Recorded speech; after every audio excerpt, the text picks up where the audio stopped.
Friends చూడండి, వర్షం నీళ్ళు వచ్చాయి ఫ్రెండ్స్. పొచ్చలేక మొత్తం ఇంట్లో చూడండి ఎట్లా వచ్చాయో ఫ్రెండ్స్. నీళ్ళు వచ్చాయి చూడండి ఫ్రెండ్స్, ఎన్ని నీళ్ళు వచ్చాయి రాత్రి వర్షానికి. అక్కడేమో అన్నం వండుకుంటున్నాం కట్టెల పొయ్యితో బయట.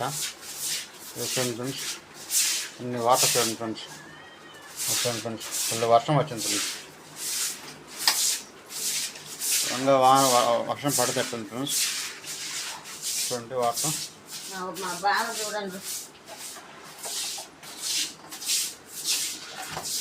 ఫ్రెండ్స్ ఎట్లా ఉంది,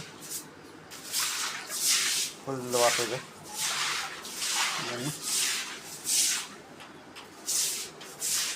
అన్నం ఫ్రెండ్స్, టమాటాలు పట్టుకొస్తున్నాడు చూడండి ఫ్రెండ్స్. అదే ఇదే ఫ్రెండ్స్ బట్టలు. ఇంకా వర్షం స్టార్ట్ అయింది ఫ్రెండ్స్, మళ్ళీ పడుతుంది.